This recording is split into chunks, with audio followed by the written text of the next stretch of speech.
श्राद्ध करने का महत्व क्या है? बहुत अच्छी बात है। हर व्यक्ति लाभ देखकर ही कार्य करता है, बिल्कुल ठीक है।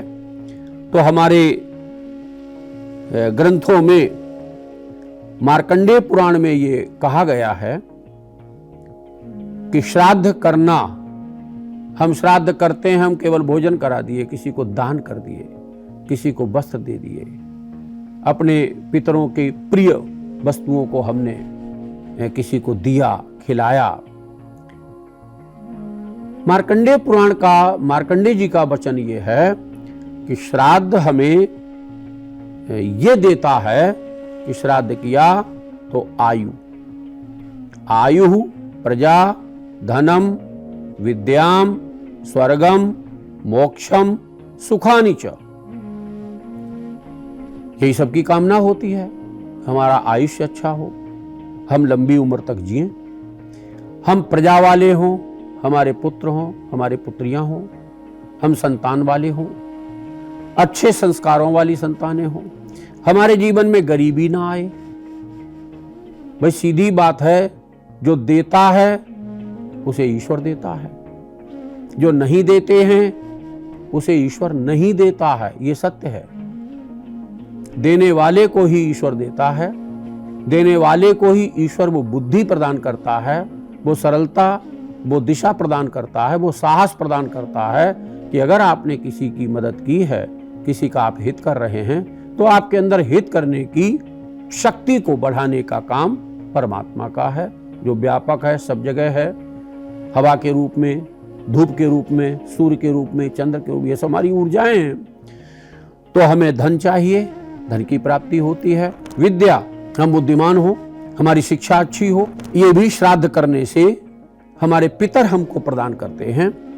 स्वर्गम, धर्म, अर्थ, काम और मोक्ष, ये चार हमारे पुरुषार्थ हैं। तो धर्म का निर्वहन हो, धर्म की प्राप्ति हो, स्वर्ग की प्राप्ति हो, हमें सुकून मिले, और वो सुकून मिले जिससे किसी को कोई कष्ट ना हो, किसी के आंसू न बहें, और हमें सुकून मिले, दूसरे लोग भी हमें आशीर्वाद दे रहे हो, हमारे प्रति अच्छा भाव हो।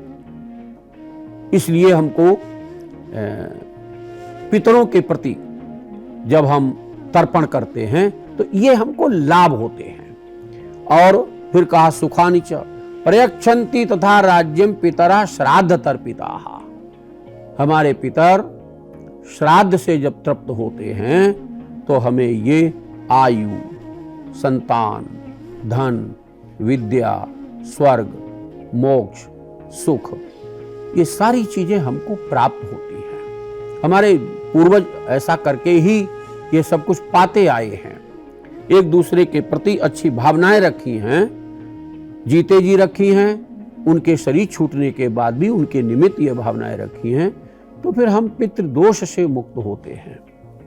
पितृदोष से मुक्त होने के लिए ही हमें श्राद्ध करना चाहिए। श्राद्ध का महत्व ही है कि हमारे पितरों की ब्लेसमेंट हमको मिले, ब्लेसमेंट मिले।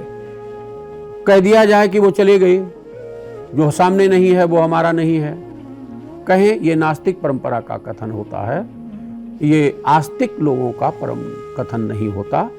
हमारे यहाँ तो फूल भी अगर आपकी जेब में पड़ा हुआ है और फूल जेब से चला जाए, हट जाए, फूल के हटने के बाद भी घंटों उसकी गंध नहीं हटती है हमसे। फूल नहीं दिखाई देता है, लेकिन उसकी गंध हमको सुकून देती रहती है। इसी तरह से हमारे पितर चले गए, लेकिन उनकी ब्लेसमेंट, उनकी खुशबू, उनके आशीर्वाद हमारे साथ हैं। जिन पिता के कृपाओं से, जिन पिता की मेहनत से, जिन माता के सावधान रहने से हम शरीर पाए हुए, हम शरीर से अच्छे अच्छे काम कर रहे हैं, तो जिनकी मेहरबानियों से हमने शरीर से ये अच्छे अच्छे कार्य हम कर पा रहे हैं, तो उनकी मेहरबानियां खत्म तो नहीं हो गई। उनके जीते जी ही केवल रही, ऐसा नहीं है। हम जो पले पुसे आज हम उम्रदराज हो रहे हैं, और माता हमारी नहीं है, पिता हमारे नहीं, लेकिन उनके द्वारा किया हुआ हमारे प्रति उपकार वो तो चल रहा है। इसलिए श्राद्ध का महत्व यही है कि हम देते थोड़ा हैं और मिलता हमको बहुत है। यहां तक कि राजा तक बनने की क्षमता, हमने देखा है कुछ लोग ऐसे हमको मिले हैं, अच्छे पदों पर बैठे हुए लोग, और देख रहे हैं कि वो अपने नौकर से भी मदद नहीं ले रहे हैं अपने पिता के श्राद्ध में, स्वयं ही बनाने में लगे हैं, स्वयं ही बाजार जा रहे हैं, स्वयं ही खरीद के ला रहे हैं, स्वयं ही बना रहे हैं। नौकरों के वहां भीड़ लगी हुई है, कई नौकर मिले हुए हैं उनको, लेकिन नौकरों को बहुत प्यार से बोलते हुए, भैया ये हमारे पिता का श्राद्ध है, इसमें हम तुम्हारी मदद नहीं, तुम आराम करो, हम कर लेंगे। तो क्या वो नासमझ है? वो महत्व जान रहे हैं कि हमारे पितरों का महत्व क्या है। तो ये कहना कि महत्व क्या है, इसका यही महत्व है कि हमें आयु की प्राप्ति, हमें संतान की प्राप्ति, हमें धन की प्राप्ति, हमें सुख की प्राप्ति, यहाँ तक कि हमें उच्च पदों की प्राप्ति श्राद्ध करने से प्राप्त होती है। युग ऋषि अनुष्ठान पूजा केंद्र ये बहुत ही विशाल रूप में पितृपक्ष में पितरों की संतुष्टि के लिए अनुष्ठान कर रहा है। आप उनके माध्यम से पितृ गायत्री का जप, पितृ सूक्त का जप, गायत्री का जप, तर्पण, पिंडदान और अपने पितरों की संतुष्टि के लिए जैसा चाहे अनुष्ठान, जल तर्पण दान आदि, भोजन दान आदि करा सकते हैं। हरि ओम तत्सत।